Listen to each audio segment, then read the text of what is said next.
Hebreus, capítulo 4. O texto faz uma advertência interessante e eu gostaria que você prestasse atenção no que será lido, porque é muito texto aqui hoje que a gente vai ler.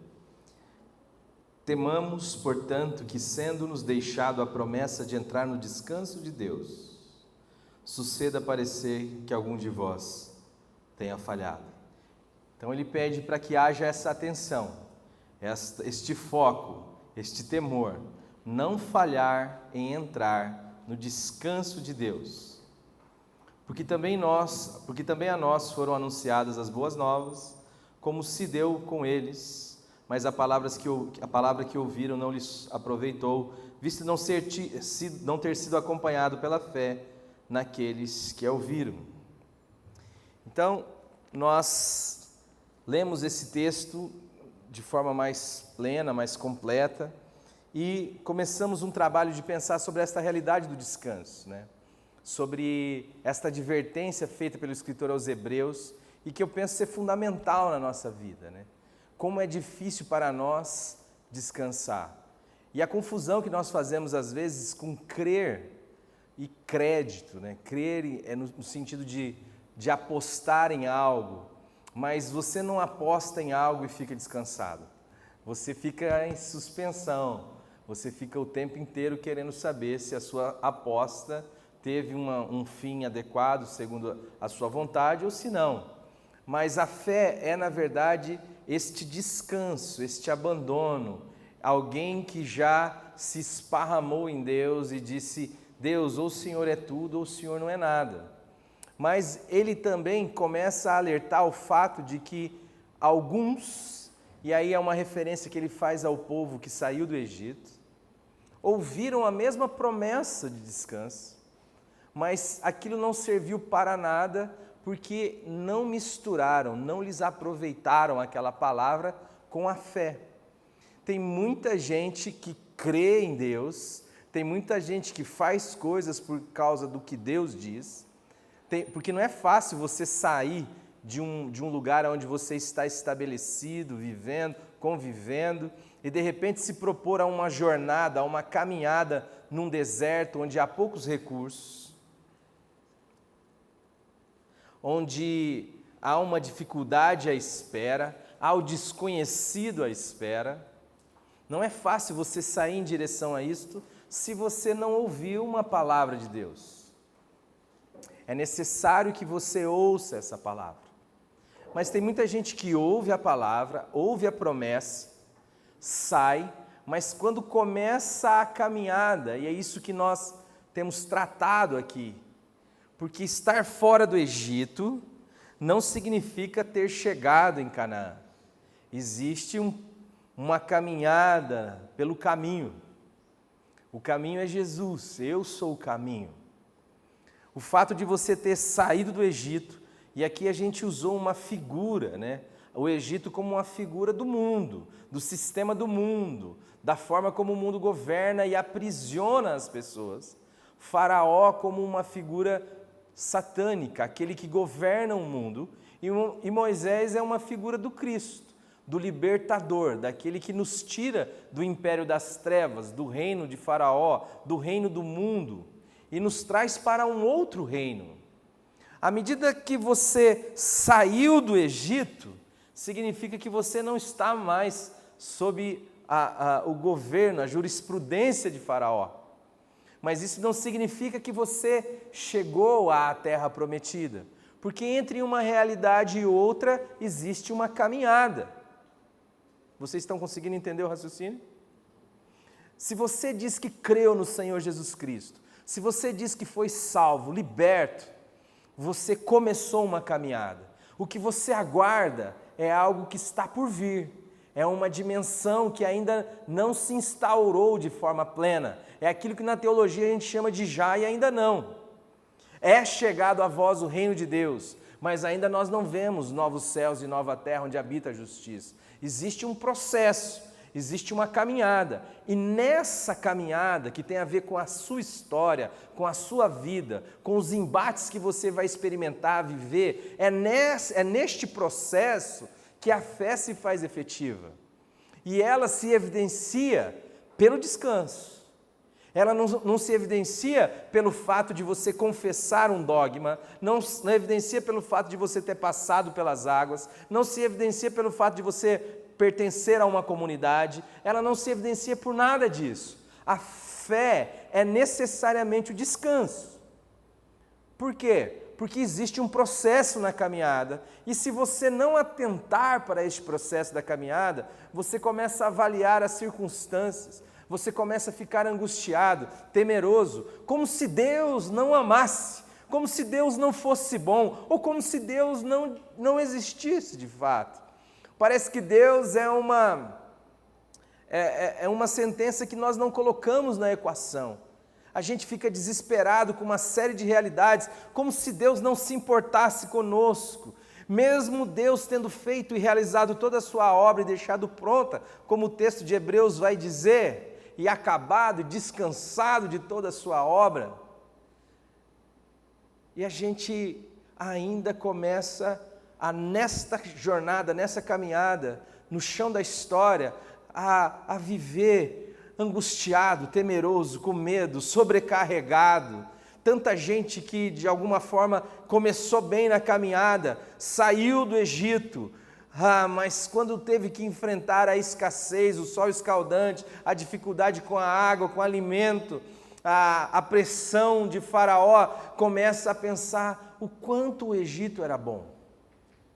E nós falamos sobre a escravidão, que nós não devemos pensar na escravidão como quem pensa num contexto tupiniquim brasileiro, que é regado por ferrolhos e por troncos e por chibatadas. A ideia ali não é esta. Ninguém quer voltar para uma condição como esta. A ideia de escravo é a ideia do que serve, é a ideia daquele que serve ao propósito de alguém, é a ideia daquele que se prostra a uma condição, a um soberano, a uma pessoa, a um sistema, a uma ordem, e diz assim: você é mais sobre mim, você é a razão da minha vida, é você quem diz o que eu devo ser e fazer. Tem muito cristão que saiu do Egito, mas o Egito não saiu de dentro dele. Fica lembrando dos pepinos, dos alhos silvestres, fica lembrando da vida que tinha no Egito. Era uma vida de escravo, mas era uma vida boa. Tem muita gente que vive bem, mas é escravo. Não consegue descansar, não consegue abandonar-se em Deus. Por isso negocia com o mundo, por isso faz conchavos com a religião do mundo, faz conchavos com o sistema do mundo. E aí nós apontamos o quanto isso de alguma forma implica no coração de Deus, ou comunica para Deus a ideia de que, quer saber de uma coisa? Não vão entrar no meu descanso, não. E o exemplo que Deus dá, ou que o texto de Hebreus dá, é o exemplo que nós vamos passar por ele, de novo, que é o de Deuteronômio 1, a partir do verso 19 em diante. Mas hoje eu gostaria de acrescentar mais um texto e depois a gente vai falando um pouquinho mais. E o texto que eu queria ler com vocês está em Isaías. Eu estou só dando uma introdução e agora eu queria ler um texto que nós vamos acrescentar à nossa meditação, que já vem aí já de umas 3 ou 4 semanas. Isaías capítulo 28.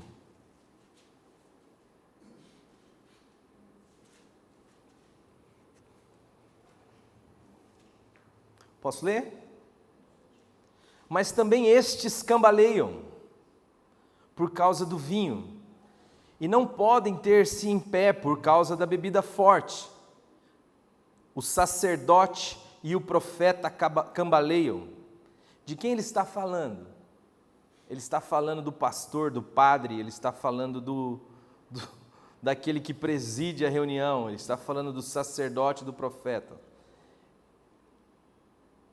Eles cambaleiam por causa da bebida forte, são vencidos pelo vinho, não podem ter-se em pé por causa da bebida forte, erram na visão e tropeçam no juízo.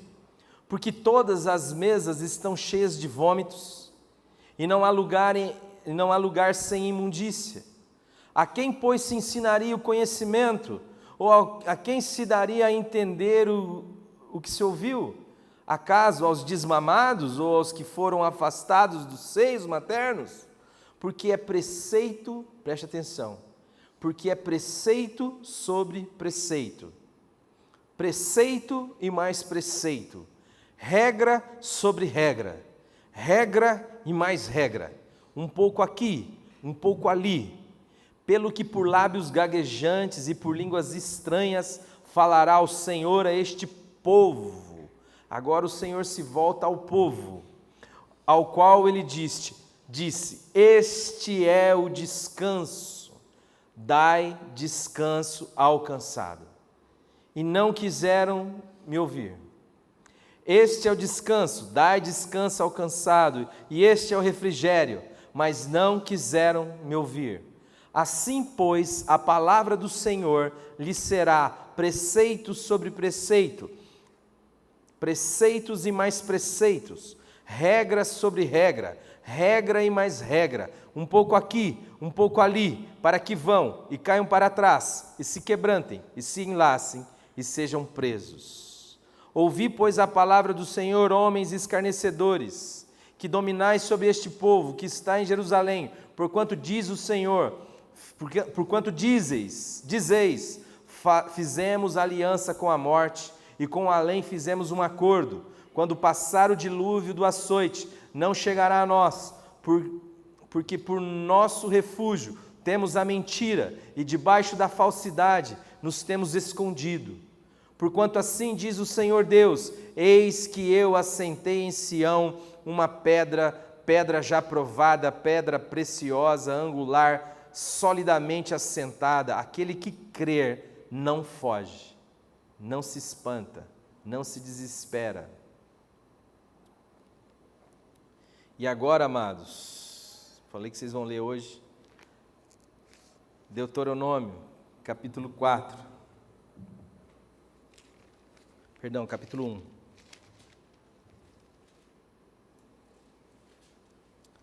Então partimos de Horebe e caminhamos por todo aquele grande e terrível deserto que vistes, pelo caminho da região montanhosa dos amorreus, como o Senhor nosso Deus nos ordenara. E chegando a Cades Barneia, então eu vos disse, tendes chegado à região montanhosa dos amorreus, que o Senhor nosso Deus nos dá. Eis que o Senhor teu Deus te colocou esta terra diante de ti, sobe, possua, como te falou o Senhor, Deus de teus pais. Não temas e não te assustes. Então todos vós vos chegastes a mim e dissestes, mandemos homens diante de nós, para que nos espiem a terra e nos digam por que caminho devemos subir e a que cidade devemos ir. Olha, esse texto a gente começou a falar sobre como o Senhor deu este impulso, esta fala, esta vocação, este chamado ao povo de Israel, e eles saem da terra do Egito. Então eles começam a partir no sentido de Horebe, e eles caminham por todo aquele grande e terrível deserto. Às vezes a nossa vida também passa por situações, circunstâncias, que elas são de difícil acesso, elas são de difícil circunstância, elas acabam se apresentando como situações ruins para a nossa vida. Não é fácil, muitas vezes, aquilo que você está passando, ou aquilo que eu estou passando na caminhada, no trilho da nossa história, mas o Senhor aponta para uma terra que está adiante, e essa terra é uma terra boa, e esta é uma terra que o Senhor falou, caminha em direção a ela, vai em direção a ela, é uma terra que vai manar leite e mel, mas você não chegou lá ainda, você precisa seguir em direção a ela e tomar posse dessa realidade. Mas ao invés disso, aqueles homens resolveram levantar outros homens, outros do meio deles, para que de alguma forma pudessem ir lá, ver, avaliar, averiguar, saber se aquilo de fato poderia ser contado, avaliado como algo positivo, bom, se aquela terra de fato era algo que gerasse neles algum interesse ou alguma possibilidade do risco de tentar a viagem, de tentar a caminhada.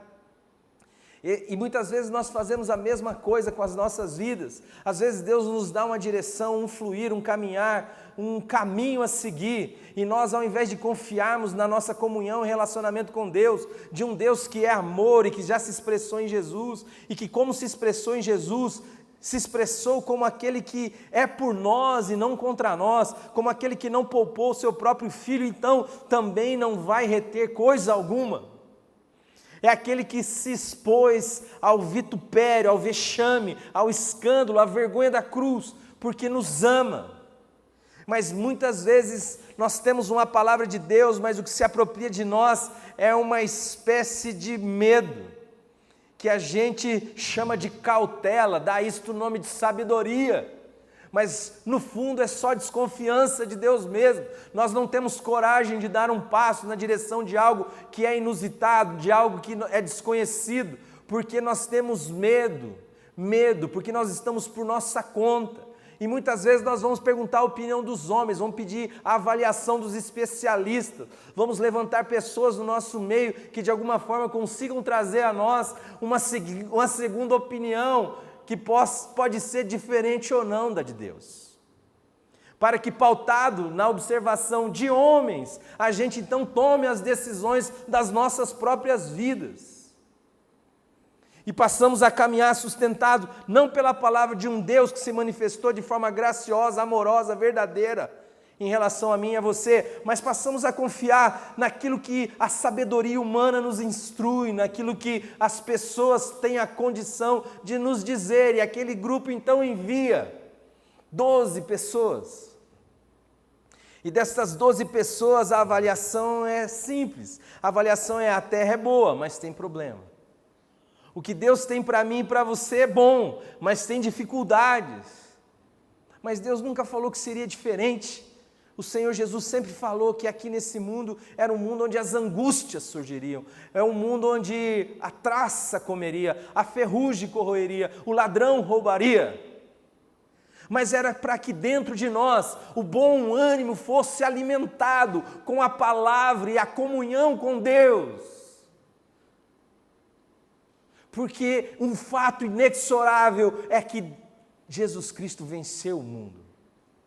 Mas a gente fica com medo do mundo, a gente fica com medo das circunstâncias, das situações, da maré, se ela é positiva ou negativa, se ela está subindo ou se ela está descendo. E aí a gente vai vivendo esta vida de cautela, esta vida que nada mais é do que uma vida encolhida, uma vida mirrada, uma vida que você não corre, não enche o peito de ar, não estica, não se esforça, não se dá a luta, não se dá a guerra, não se dá o embate, não se dá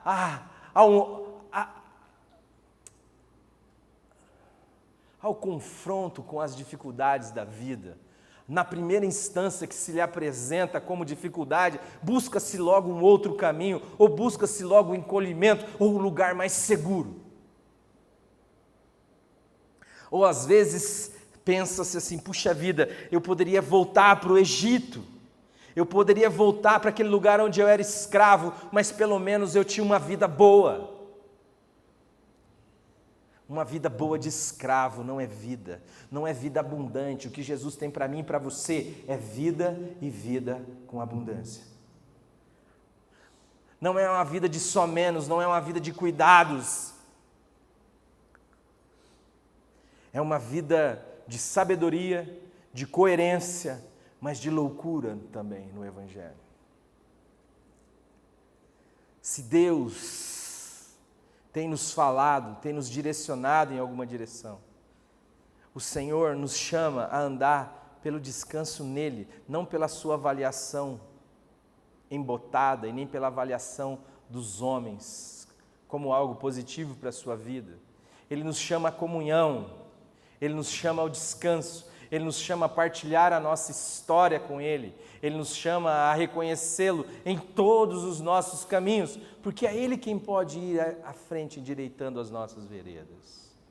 De repente o caminho que você tomou não é um caminho bom, humanamente falando, é um caminho ruim, mas se você está com Deus, pode ter certeza que os montes serão aterrados, os vales serão aplanados, os caminhos tortuosos serão endireitados. É assim que ele promete quando ele diz sobre a voz do que clama no deserto e que prepararia um caminho para o Senhor. É Ele quem pode endireitar as nossas veredas. Esta é a esperança que eu carrego todos os dias quando levanto na minha vida, principalmente neste último ano, onde o Senhor tem me ensinado a andar confiadamente nele. Eu olho para Ele e digo: Senhor, Tu és o meu auxílio, Tu és em quem eu espero, tudo que eu faço tem como chão de sua existência a minha esperança e confiança abandonadas no Senhor. Se o Senhor não fizer, se o Senhor não edificar a casa, todo o trabalho é vão. Se o Senhor não guardar, em vão vigia o sentinela. Eu deixo claro isso ao Senhor: Senhor, Tu és a razão de eu estar dando passo nessa direção. Porque se eu fosse avaliar, concluir, saber, ponderar, a minha busca primeira era voltar para o Egito. Era viver uma vida de escravo, onde eu pelo menos consigo ter mais controle sobre os desdobramentos dela. Passo menos sustos.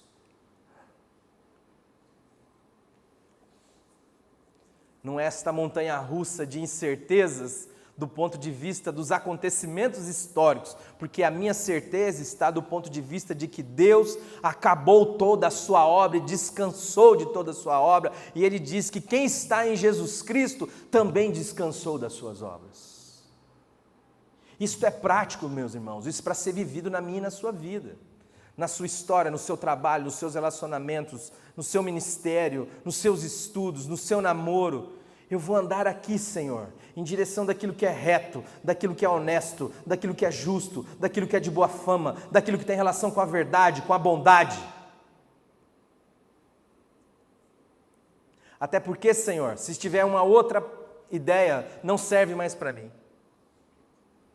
Porque a minha identidade está no Senhor. Agora, se vai dar tudo certo ou vai dar tudo errado, do ponto de vista histórico, isso não é problema meu, até porque eu já estou guardado em Jesus Cristo.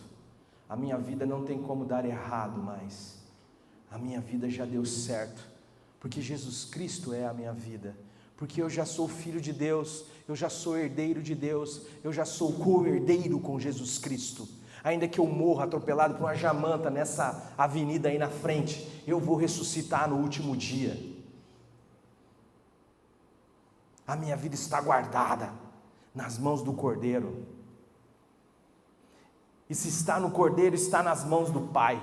E Ele disse que nas mãos do Pai ninguém arrebata, ninguém tira.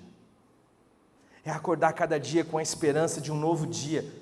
Eu estava essa semana preocupado com algumas coisas e angustiado com algumas coisas, e o Espírito Santo fez a seguinte pergunta dentro do meu coração, e diz assim: viu, filho? Falei: oi, qual que é o seu problema hoje? Aí eu comecei a caçar um problema para mim naquele dia, cara. Eu não tinha uma dor de dente para falar, rapaz, eu não tinha uma unha encravada para dizer. Abri o freezer e estava lotado. A cama king size, você deita e você esparrama. A família, um teto, toda a provisão necessária. O meu único problema eram os problemas que eu trazia do futuro, os problemas que eu não tenho, e que eu trazia para o meu presente, que é o único presente de Deus para mim. Eu não tenho mais o passado, o que eu fiz de besteira, o que eu fiz de certo, ficou para trás, eu não tenho mais como consertar. Eu não tenho o futuro, não está na minha mão, eu só tenho esse dia. E nesse dia, Senhor, eu não tenho nenhum problema. Então, filho, o que você está aí, cara? O que você está? Viva esse dia. É o pão nosso da semana que vem, que eu falei que é para você pedir? Não. Pão nosso de cada dia nos dai amanhã? Não, hoje. Filho, vai olhar o passarinho. Vai olhar a plantinha ali, ó. Não, eles não plantam, não colhem, não ajuntam em celeiro. Contudo, seu Pai Celestial as alimenta todos os dias. Nós vamos vivendo esta vida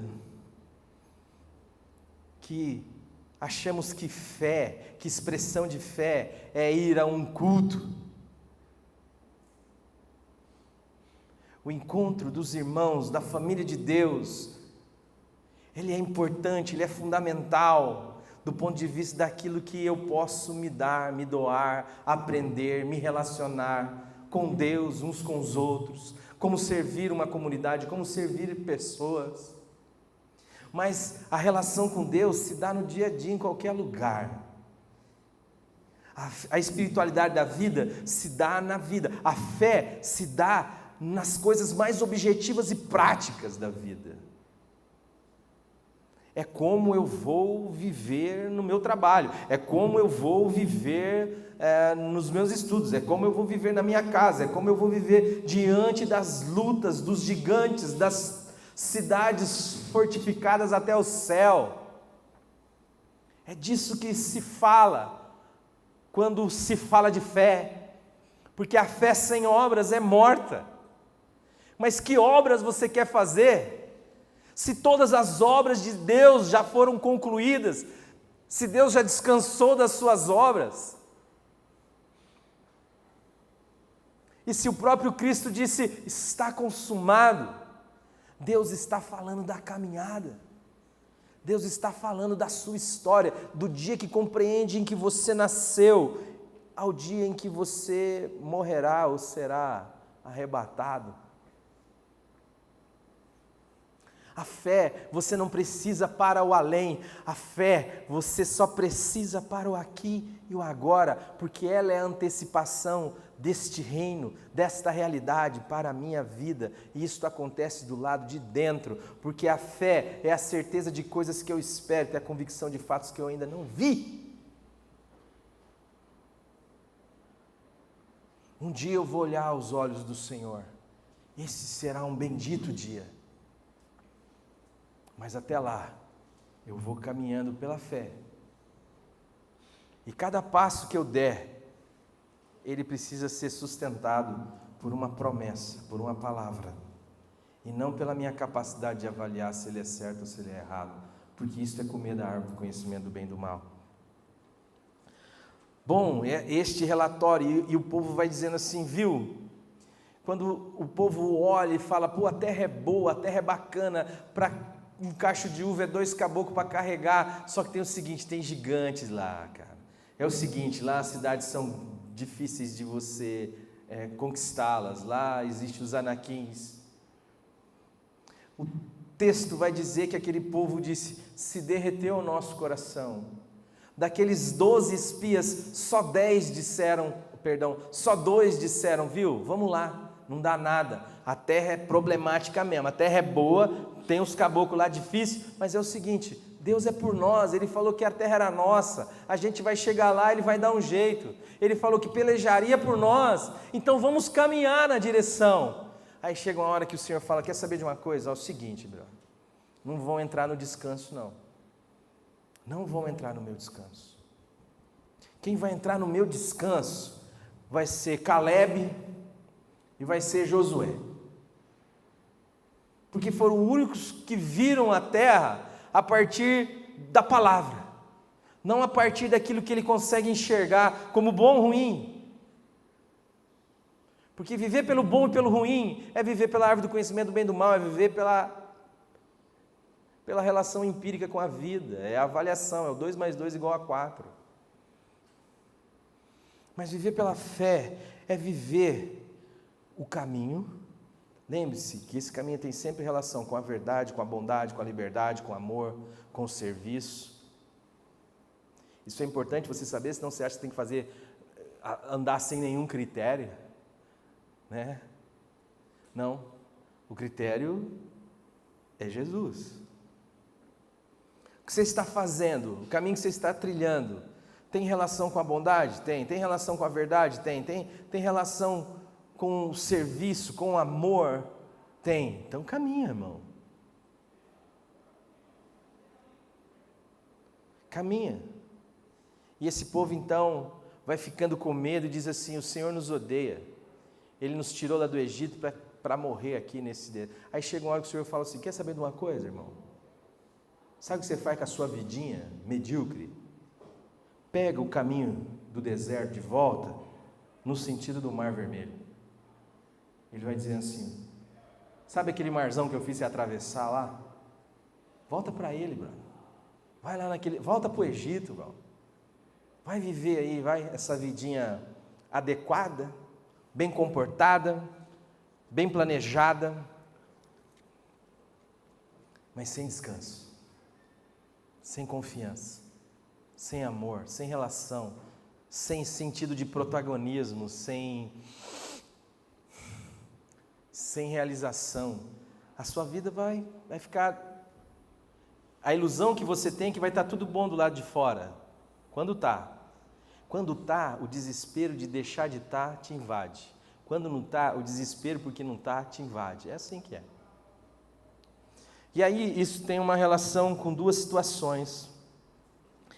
E aí esse texto que a gente quer só agregar aqui hoje, que é o texto de Isaías que nós lemos, o Senhor vai dizer: mas estes também cambaleiam por causa do vinho, e não podem ter-se em pé por causa da bebida forte. O sacerdote e o profeta cambaleiam por causa da bebida forte, são vencidos pelo vinho, não podem ter-se em pé por causa da bebida forte, erram na visão, tropeçam no juízo, porque todas as mesas estão cheias de vômito, não há lugar sem imundícia. A quem, pois, se ensinaria o conhecimento, e a quem se daria a entender o que se ouviu? Acaso aos desmamados e aos que foram afastados dos seios maternos? Porque é preceito sobre preceito, preceito e mais preceito, regra sobre regra, regra e mais regra, um pouco aqui, um pouco ali, pelo que por lábios gaguejantes e por línguas estranhas falará o Senhor a este povo, ao qual ele disse: este é o descanso, dai descanso ao cansado, e este é o refrigério, mas não quiseram ouvir. Antes fizeram da minha palavra preceito sobre preceito, preceito e mais preceito, regra sobre regra, regra e mais regra, um pouco aqui, um pouco ali, para que vão e caiam para trás e se quebrantam e se enlaçem, sejam presos. A primeira perspectiva que o Senhor apresenta é que existe um problema com aqueles que deveriam anunciar o que é o descanso do Senhor. Você está cansado, irmão? Está pesado, o mundão está pesando nas suas costas. Então Jesus falou assim: cheguei, joga esse mundo aqui sobre as minhas costas. Vinde a mim todos vós que estáis cansados, sobrecarregados, e eu vos aliviarei. O descanso do Senhor é assim, é para gente cansada.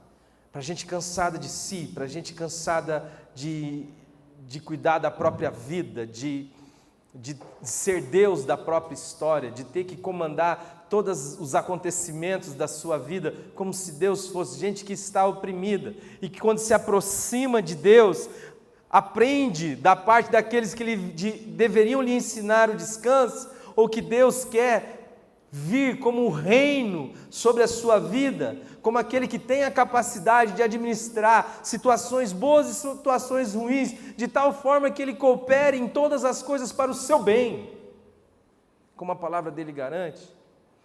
Esses caboclos que deviam estar lá para dizer: filhão, vem cá, vou te apresentar a Deus, um Deus que ama você, eles apresentam na verdade, é regra. Como é que está a sua vida? Você está fazendo assim, né, irmão? Porque você também, pelo amor de Deus, né? Você está assim porque, você não está assado, né, irmão? Você está com dificuldade financeira, irmão? Irmão, ninguém vai ensinar aqui você a gastar mais do que você ganha. Ninguém está falando disso. Mas, por isso que eu estou falando, é andar no caminho que tem como legitimação o Senhor. Ninguém está falando para você andar igual estúpido, idiota.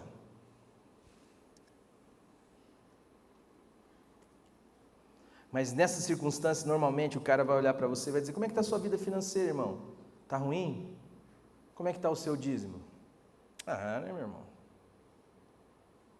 Está aí, cara. Você já viu falar do devorador? Do gafanhoto cortador? Como que é o nome dos gafanhotos aí, pastor?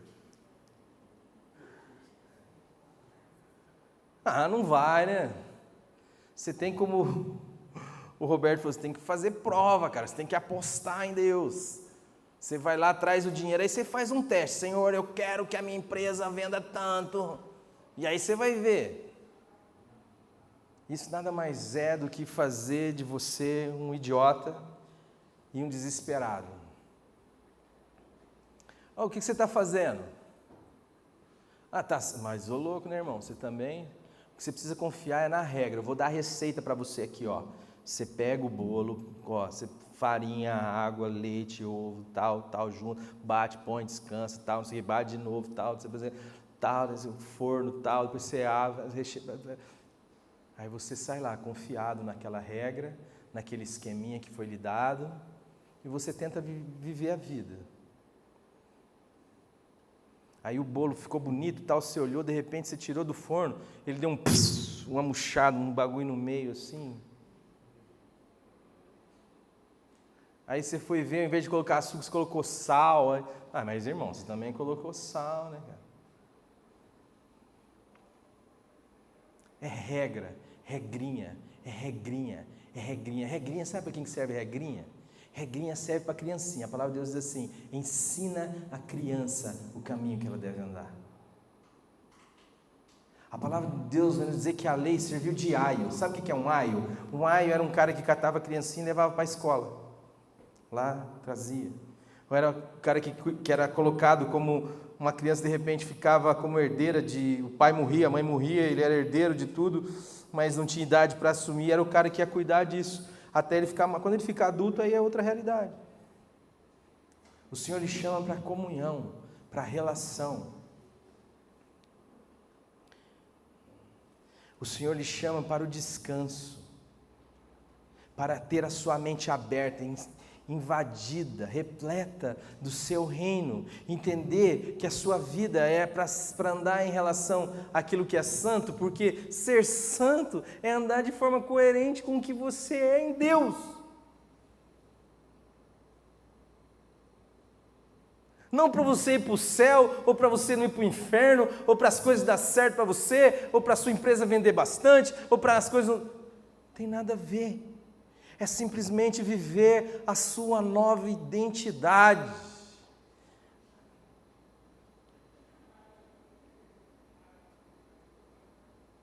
Pela comunhão, pela fé. Ninguém bate em gigante, gente. Ninguém derruba cidade fortificada cantando louvor em volta dela, como fez Josué.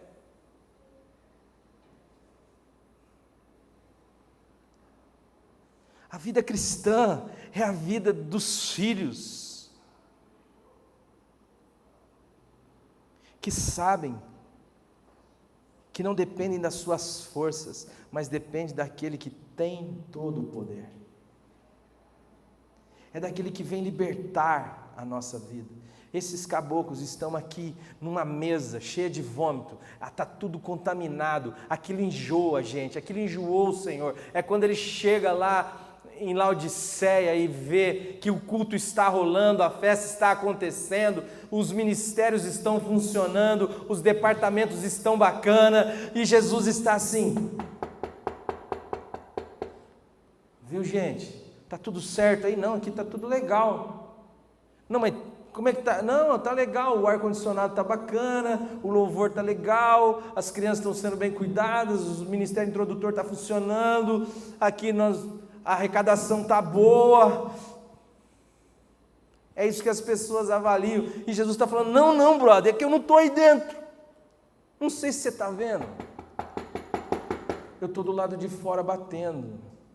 Você acha que você é rico, você acha que você vê, você acha que você está vestido, mas você está pobre, cego e nu. e eu estou a ponto de vomitar da minha boca. Sabe por quê? Porque é uma mornidão, é uma nojeira, é as mesas que estão cheias de vômito, gera ânsia, até que gorfa mesmo. E o Senhor fala, para quem que eu vou ensinar sabedoria? Para quem? Eu vou ter que falar com as criancinhas mesmo, com os arrancados do seio. Porque vocês transformaram a minha palavra, o meu descanso, em regra sobre regra, regra e mais regra, um pouco aqui, um pouco ali, para que se quebrante, chega uma hora que não aguenta, e caiam para trás, e sejam enlaçados, amarrados e presos, diz a palavra. Este é o fim. E do outro lado está um povo que não quer ouvir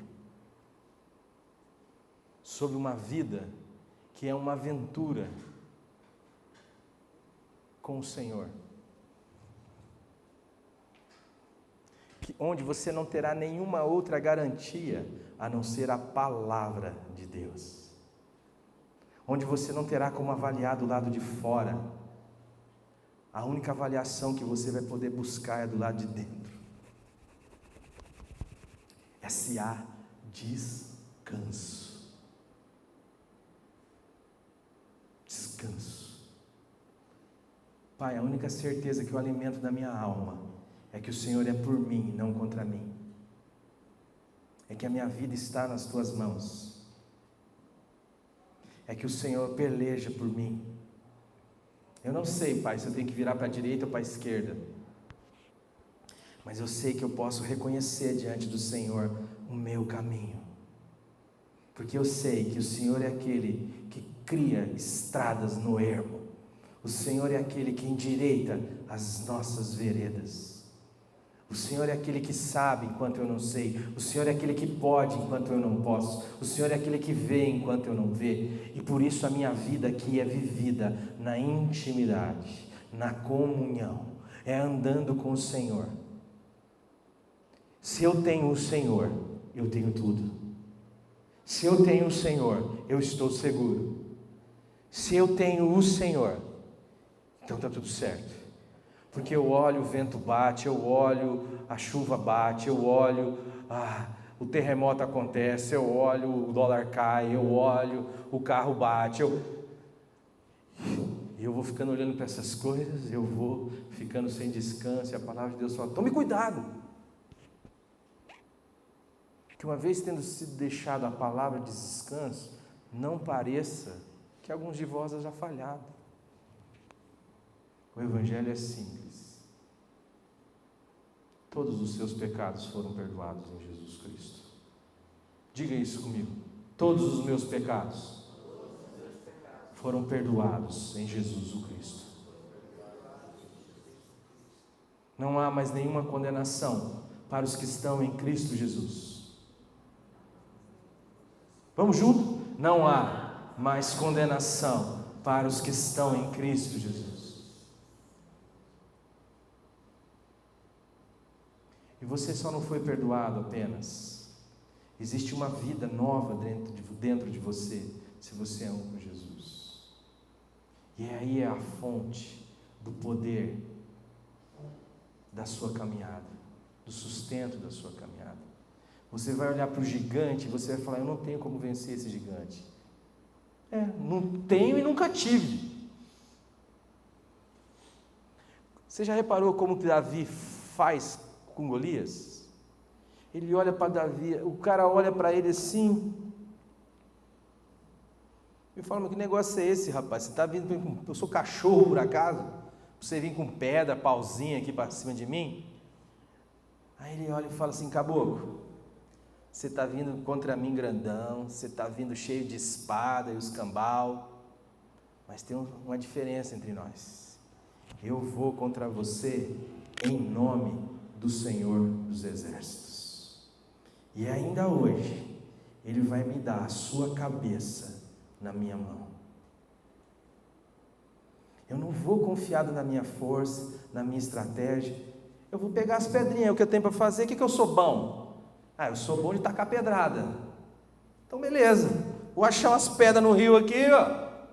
Não, o cara vem, não, é o seguinte, os especialistas chegam, não, é o seguinte, você vai enfrentar mesmo Golias, então você pega aqui a armadura de Saul, você coloca isso aqui, você vai o escudo, isso aqui é isso, não.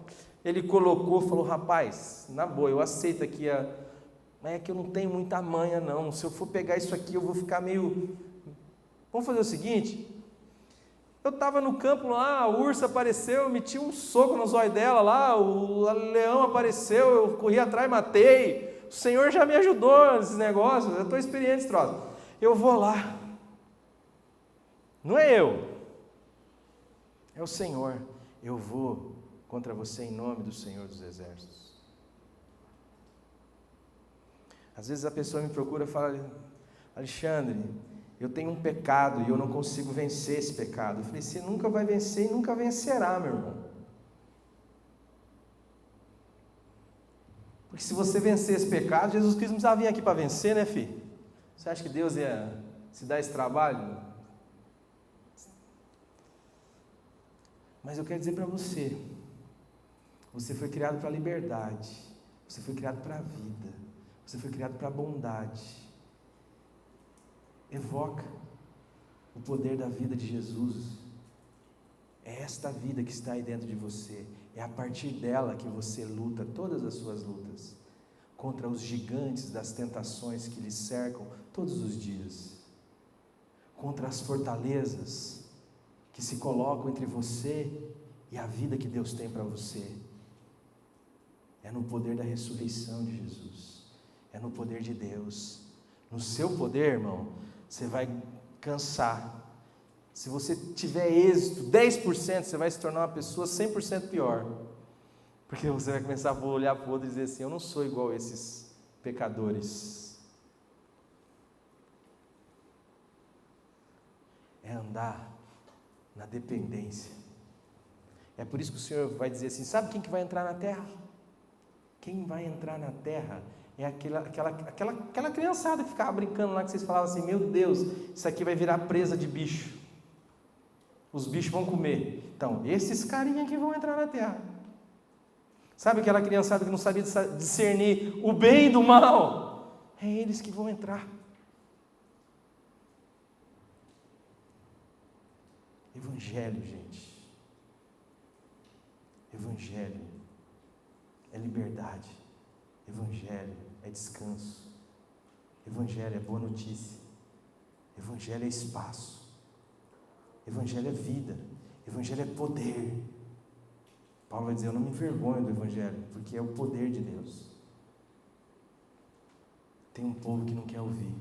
Tem um povo que prefere a canga, que prefere que alguém diga para ela, me diga o que eu faço. 10 passos para ter um casamento abençoado. E Deus querendo que o pau tore para que haja verdade na reconciliação.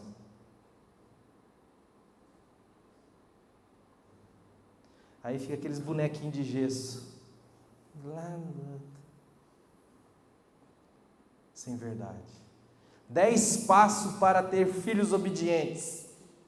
Se você conseguiu isso, eu quero te dar o diploma de demônio. Se você conseguiu se impor ao seu filho, de tal forma que o seu filho se tornou a projeção de tudo aquilo que você disse que ele tem que fazer, e de tudo aquilo que você disse que ele não tem que fazer, eu quero te dar um diploma de demônio. Você precisa de arrependimento.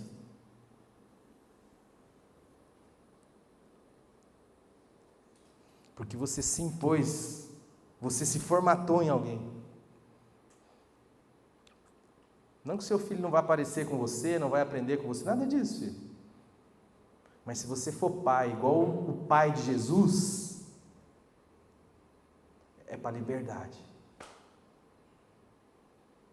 É para o risco. É para a experiência. É amar o filho que faz a coisa errada. Meu filho fez um monte de coisa errada esse tempo atrás. Aí foi numa sequência. Tá. Parece que quando faz uma, desembesta, né? Daí eu falei, pai, eu não sei ser pai. O Senhor disse que me ensinaria a ser pai. O Senhor falou isso para Abraão, e a tua palavra disse que as bênçãos de Abraão chegariam até mim. Então o Senhor disse: eu farei de ti pai. E o Luquinha é cheio de razão. E eu 2h da manhã, joelho dobrado. Pai, pai, pai, pai. E aí eu olhei para as Escrituras, e olhei Lucas 15, que eu já li diversas vezes com vocês, estou encerrando. E eu reparei algo que eu nunca tinha visto naquele texto. Você reparou que quando o filho fala assim: pai, dá-me a parte dos bens que me cabe, o velho reparte os haveres e diz assim, no outro dia, juntando tudo que era seu, o filho mais moço partiu? Você repara que o que tem é silêncio. Existe festa no caminho que afasta? Sim ou não? Não. Existe alguma fala do pai no caminho que afasta? Não. O pai sustenta a loucura, mas não tem uma fala, não tem uma celebração, não tem um riso, não tem um abraço, não tem um beijo. Porque o pai não pode ser celebrativo com aquilo que rompe a relação. Então eu disse ao Senhor, falei: Senhor, então eu vou me calar, eu vou sustentar, o meu filho vai ter tudo, mas eu vou esperar ele voltar. No primeiro sinalzinho dele, quando eu ver ele longe, eu vou pular no pescoço dele, eu vou abraçar e eu vou beijar ele. E eu só avisei ele, falei: Lucas, o caminho que você está indo é o caminho do rompimento das relações, filho. E eu tive que pedir perdão para ele também, porque teve um dia que eu gritei com ele nessa situação. E aí ele irredutível, ele ficou 1 semana sem falar comigo. E aí, no outro dia, eu juntei ele ali e falei: Lili, a gente precisa orar juntos, especificamente sobre isso. E fomos orar. No outro dia ele acordou, aí ele entrou no meu quarto e falou assim: pai, eu vim lhe pedir perdão. Eu falei: você veio me pedir perdão pelo quê, filho? Ele falou assim: pelas merdas que eu estou fazendo. E aí eu o abracei e o beijei pendurado no seu pescoço. E aí abri as Escrituras e fui dizer ao filho: é assim, assim, assim. Não existe 10 passos para ter um filho obediente. A vida é o lugar das incertezas, é o lugar dos embates, é o lugar dos encontros, para que seja de verdade. Fé é descanso, dai descanso ao cansado. Tem muito caboclo que está em posição de ensinar o povo o descanso de Deus, e o que está fazendo é dando regra, fazendo com que esse povo se quebrante, caia para trás. Você já viu essa cena, né? Eu já vi algumas vezes, né? Se enlacem, sejam presos. Eu vou continuar na próxima oportunidade. Eu só gostaria que você entendesse nessa noite um pouco mais sobre esse assunto que é muito importante: o descanso. Deus ama você. Deus está aqui, ó, querendo. Se tem uma coisa que machuca o coração de Deus, é Deus, depois de ter feito tudo o que fez, ver alguém tentando se salvar, desesperado, sem confiar, sem descansar. Ele fala: meu, você não viu como eu peguei vocês pela mão, igual um pai carrega um filho, atravessei o deserto, era coluninha de fogo à noite, era nuvenzinha de dia, era cor... Você não viu isso?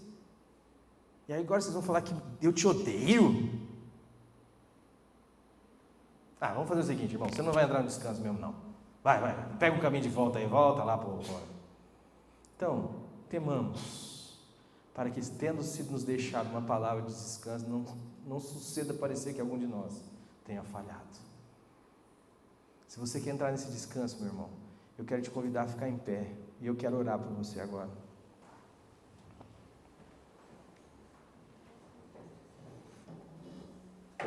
Dá um play aí. Pai bendito, em nome do Senhor Jesus Cristo, eu quero te agradecer porque o Senhor está aqui. E é a Tua palavra que nos garante isso. A Tua palavra diz que onde 2 ou mais estiverem reunidos no Teu nome, o Senhor ali está. Eu quero te agradecer, Senhor, por algumas carinhas que eu pude ver nesta noite aqui, amados e amadas do meu coração. Louvado seja o Teu nome, Senhor. Pai, a Tua palavra não vem em vão e não volta vazia para Ti. Eu só venho pedir que ela agora, Senhor, venha cumprir, Senhor, o propósito pela qual o Senhor a enviou. Eu quero que em nome de Jesus, nenhum coração, nenhuma mente que aqui entrou, Senhor, saia, Senhor, sem ter sido impactado, Senhor, sem levar, Senhor, para a sua vida, Senhor, uma molestação, Senhor, uma fricção, Senhor, um incômodo com esta palavra, um bendito incômodo com esta palavra, Senhor. Dá-nos a aprender, a confiar e a descansar no Senhor. Dá-nos a alegria, Senhor, de viver a cada dia. Dá-nos, Senhor, a bendita posição do louvor, de Te bendizer e Te louvar, independente das circunstâncias ruins ou boas que se apresentam. Dá-nos a coragem de ser, Senhor, de ser porque o Senhor é quem é o nosso auxiliador e o nosso sustento. Toma a vida, Senhor, dos meus irmãos e a minha vida. Sara as nossas almas, sara a nossa cabeça, sara o nosso coração, Senhor. Sara as nossas emoções, em nome de Jesus. Eu coloco a vida, Senhor, de cada um aqui, a vida das pessoas que estão nos assistindo pela internet. Santifica o Teu nome em nós e dá-nos a alegria de viver em Jesus a vida que o Senhor nos chamou para viver. Eu peço que o Senhor repreenda o diabo, repreenda toda a ação das trevas. Se há alguém no nosso meio, Senhor, que está acorrentado, Senhor, que os olhos estão fechados, que caia agora toda a escama, Senhor. Que o Senhor repreenda toda ave de rapina, Senhor, toda ave que tenta roubar a palavra que o Senhor semeia. Eu peço que cada coração aqui seja arado pela Tua graça, preparado e adubado como terra boa, Senhor. E que a Tua palavra encontre, Senhor, aconchego no coração de cada um de nós. E que o Teu Espírito venha regar esta palavra e que venha germinar e crescer e dar frutos para a Tua glória.